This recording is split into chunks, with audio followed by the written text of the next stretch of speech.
Maradona, lo marcan dos, pisa la pelota Maradona, arranca por la derecha el genio del fútbol mundial, y es el tercero a tocar para Borruchaga, siempre Maradona, genio,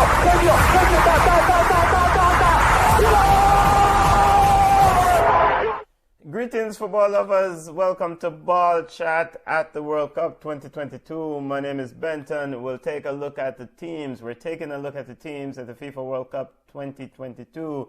And in today's episode, we'll focus on Australia, the Socceroos team that, surprised a lot of people when they defeated Peru in that elimination game to book their spot to the FIFA World Cup. But nevertheless, Australia is here. Coach Graham Arnold's unit was ready to play, and they're going to be a feisty outfit. Let's take a look at the group that Australia will play in.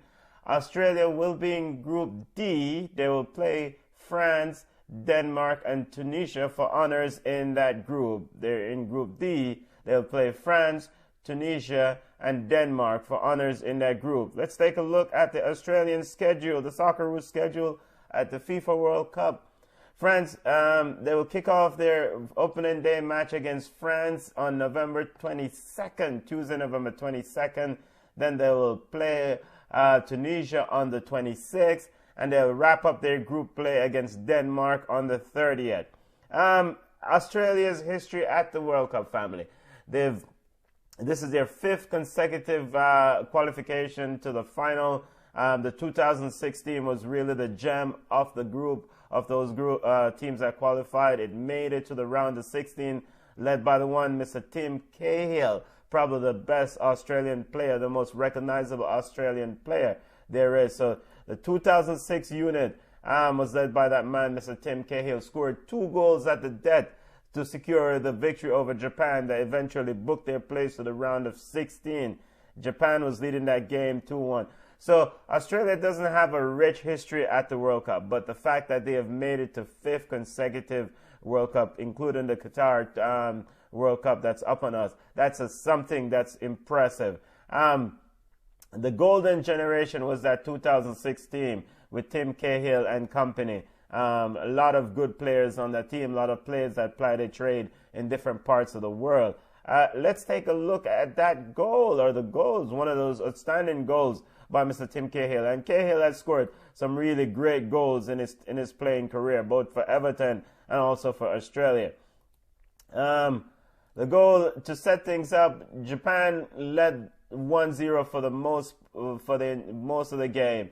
84th minute, Tim Cahill scrapped it, scored a scrapper in the box, a scrappy goal in the box, and then in the 89th minute, he pulled out something really special from outside the 18-yard box. The ball was knocked down, and it was played to him at the top of the 18 and right side, and he just kicked it, 21 yards out. A beautiful strike. Coach Gusinic came running down the sideline. So that was a memorable moment in Australian football history at the World Cup. And so that booked their place into the round of 16 as they came from behind, defeated Japan 3-1. 2 goals from Mr. Tim Cahill. Group play again for Australia. They're sitting in Group D. They will open their World Cup play against France, and then they will take on Tunisia on the 26th. They play France on November 22nd. They play Tunisia on the 26th. They wrap up against Denmark on the 30th. Keys, a big player's most important player for this Australian outfit is the one, Mr. Matt Ryan. He's experienced. He played at Brighton. Now he's with Sociedad, or just left Sociedad. He's the most experienced player in this outfit, one of the most experienced player in this outfit. So he's gonna have to guide some of these younger players who's just looking to try to come on and just be competitive. They're gonna be gritty. I don't expect Australia to make it out of this group, but who knows? This is why you have to play the ball, as them said, Jamaica ball round. Just to remind our listeners, Australia are in Group D. They'll kick off their World Cup play against France, the defending champions, on the 22nd. They will play on the 26th against Tunisia. They'll wrap up their group play against Denmark. Aaron Moy McGree, Matt Ryan, they're going to have to play big for this Australian outfit. Look more, family. Bless up on yourself.